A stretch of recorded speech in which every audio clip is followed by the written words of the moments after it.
ជាការពិតណែពាក្យសម្លោកខ្មែរយើងមួយបានពោលថាចានក្នុងរាវលែងអីនឹងរំដំស្វាមីភរិយាលែងអីនឹងប៉ះសម្ដីគ្នាគ្មានអ្វីក្រៅពីសុខចិត្តចោះចាញ់គ្នាទេសូម្បីតែយើងជាអ្នកត្រូវក៏ដោយចោះមិនដែលមានភរិយាណាបន់ឲ្យស្វាមីអន្តរាយទេជំរាបសួរនិងសួស្តីអ្នកទាំងអស់គ្នាថ្ងៃនេះយើងមាន topic ថ្មីនិយាយអំពីជីវិតគូស្វាមីនិងភរិយាដើម្បីឲ្យដឹងថាតើយើងរក្សាទំនាក់ទំនងជីវិតគូស្វាមីនិងភរិយាបានល្អយើងធ្វើយ៉ាងម៉េចខ្លះអញ្ចឹងអ្នកទាំងអស់គ្នាសូមមើលវីដេអូនេះឲ្យដល់ចប់បាទកូនចង់សួរមួយថាតើយើងធ្វើម៉េចដឹងថាម្នាក់ហ្នឹងគឺជាដៃគូជីវិតរបស់យើងឧទាហរណ៍ថាយើងជួបគាត់ដំបូងឬក៏យើងចាប់អារម្មណ៍លើគាត់អីចឹងណាខ្ញុំសូមជម្រាបជូនថាតាមពិតខ្ញុំក៏មិនជាមនុស្សឆ្លៀសវៃយល់ដឹងពីបញ្ហាជីវិតច្រើនជាងលោកអ្នកទេគ្រាន់តែខ្ញុំធ្លាប់បានអានសៀវភៅបានច្រើនខ្ញុំធ្លាប់បានប្រែសម្រួលអត្ថបទស្ដីពីគ្រួសារបានច្រើនដូច្នេះខ្ញុំក៏អាចចែកម្លែកនៅចំណុចមួយចំនួនដែលខ្ញុំបានទទួលជាបទពិសោធន៍ពីការអាននិងពីការសរសេរនេះតាមពិតសំណួរសួរថាតើយើងធ្វើម៉េចបានដឹងថាដៃគូជីវិតយើងគឺជាមនុស្សត្រូវចម្លើយពិបាកឆ្លើយពិតប្រាកដពិបាកមែនតើពីព្រោះពេលដែលយើងសម្រេចចិត្តរៀបការជាមួយនឹងដៃគូជីវិតយើងគឺយើងបានឆ្វេងយល់ហើយថាតើមិនដៃគូជីវិតរបស់យើងគឺជាមនុស្សប្រភេទណាប៉ុន្តែធៀបពិតយើងស្គាល់ដៃគូជីវិតរបស់យើងក្រោយពីយើងបានរៀបអាពាហ៍ពិពាហ៍មនុស្សខ្លះមុនរៀបការជាបរិសុទ្ធស្លូតបូតជាបរិសុទ្ធសុភាពរាបសារប៉ុន្តែក្រោយរៀបការជាមួយយើងបរិសុទ្ធម្នាក់នោះប្រែក្លាយទៅជាមនុស្សចូលចិត្តអំពើអបាយមុខដូចជាលបែងស៊ីសងផឹកស្រាស្រីញីចំណុចនេះមួយគឺជាចំណុចសំខាន់ណាក្រោយពីយើងរួមរស់ជាជីវិតស្វាមីភរិយានោះទើបយើងដឹងថាដៃគូជីវិតរបស់យើងជា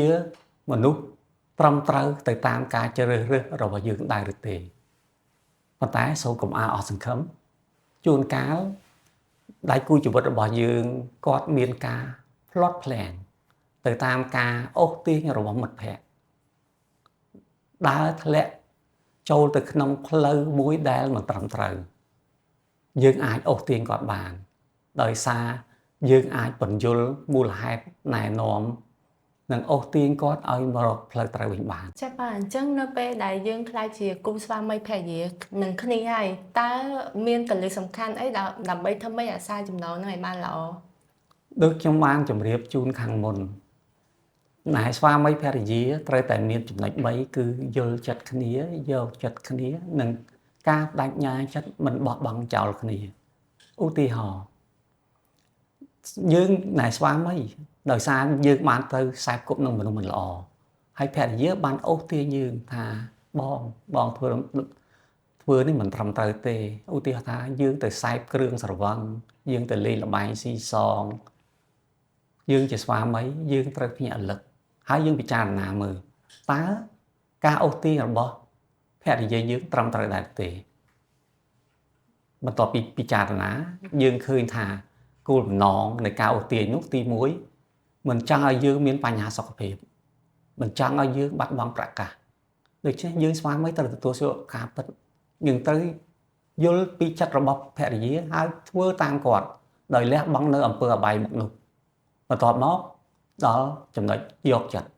ពីព្រោះកាលណាយើងមិនព្រមកែភរិយាយើងប្រកាសជាមិនសប្បាយចិត្តទេដូច្នេះយើងយកចិត្តគាត់ឲ្យគាត់សប្បាយចិត្តដោយយើងងាកមកធ្វើអំពើល្អដែលផ្ដល់ផលប្រយោជន៍សម្រាប់គ្រួសារឧទាហរណ៍ដូចជាយើងខិតខំធ្វើការងារយើងស្វះស្វែងរកចំណូលបន្ថែមពេលនោះយើងយកចិត្តគាត់សប្បាយចិត្តបន្ទាប់មកទៀតមកដល់គោលដៅរួមនៅដែរឧទាហរណ៍គ្រួសារយើងមានប្រកាសចាយវាយគ្រប់គ្រាន់រស់នៅដោយថ្លៃថ្នូរតើនេះមិនមែនជាគោលដៅរួមរបស់យើងទេ ព្រោះអីយើងរៀបការដោយសារយើងចង់មានក្រុមគ្រួសារមួយល្អឥឡូវទីយើងធ្វើបានហើយ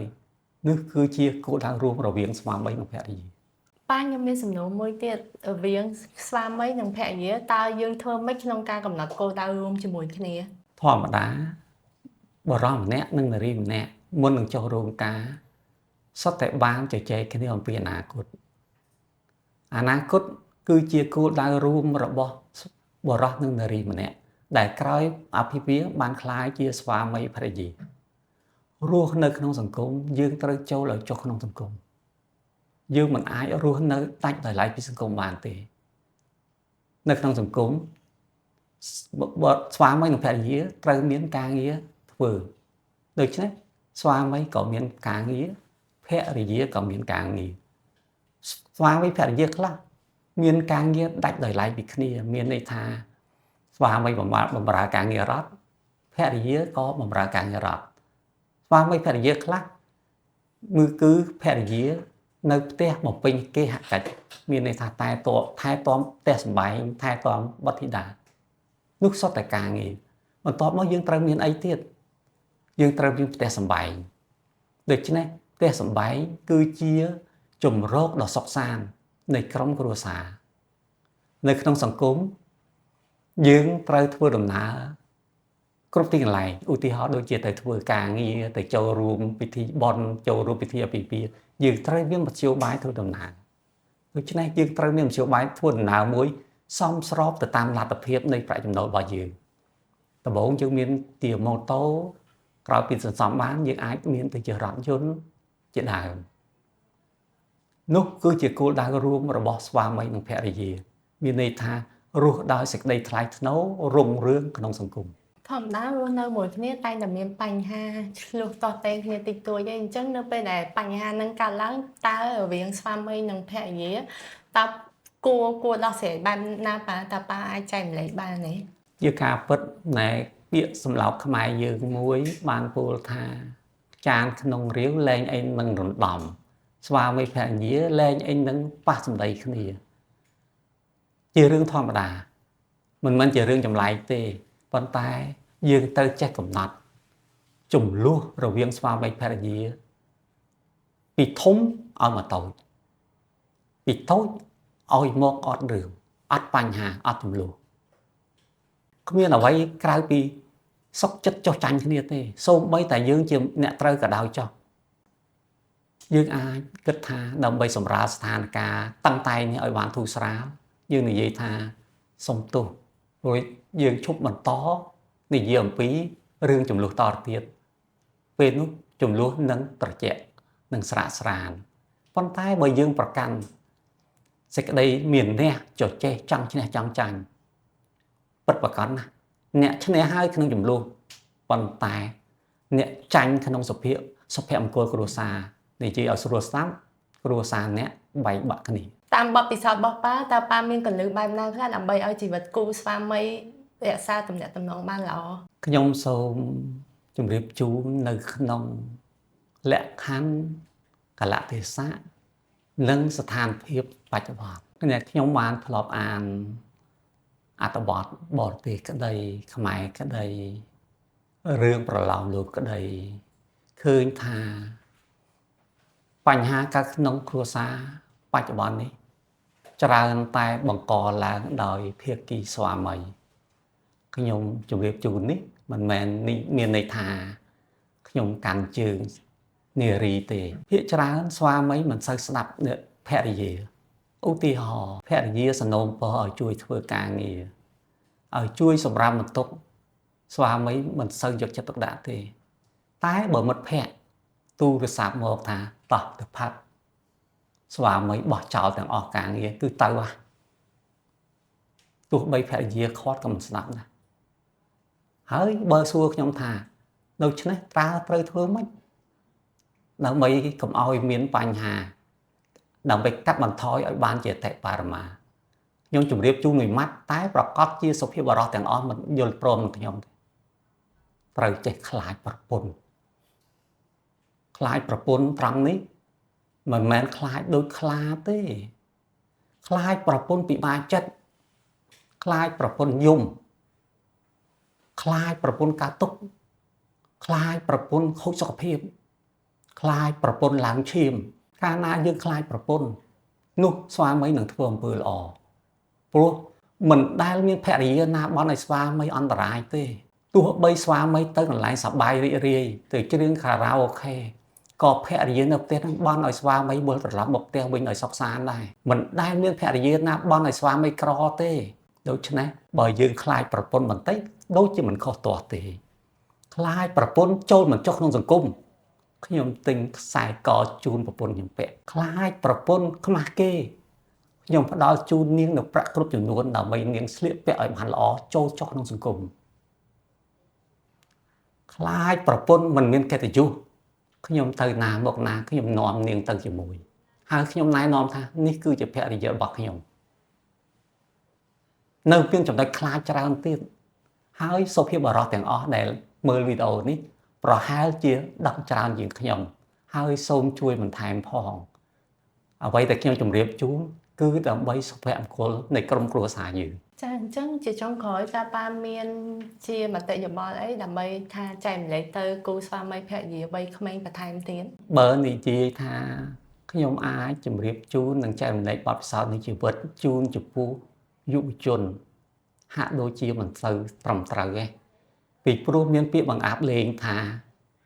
ចាស់ជាន់មុនហួសសម័យហើយសម័យនេះគឺសម័យ IT យុវជនមានការជឿនលឿនខាងផ្នែកគំនិតពិចារណាជាងចាស់ជាន់មុនហើយជួនកាលបទពិសោធន៍នៃជីវិតរបស់ចាស់ជាន់មុនមិនសមស្របទៅនឹងបរិបទនៃសង្គមបច្ចុប្បន្នតែគ្រាន់តែខ្ញុំជម្រាបជូនថាគោលការណ៍ប្រហែលជាមិនប្រែប្រួលទេយល់ចិត្តយកចិត្តនិងគោលដៅរួមរួចបច្ចេកទេសឬវិធីសាស្ត្រនៃការអនុវត្តវាអាស្រ័យទៅលើយុវជនសម័យនេះប៉ុន្តែខ្ញុំសូមជម្រាបជូនដោយបត់ចោទថាដោយច្បាស់លាស់ថាប្រសិនបើយើងមិនមានគោលដៅរួមទេបន្ទាប់ពីយើងយល់ចិត្តយកចិត្តគ្នាហើយ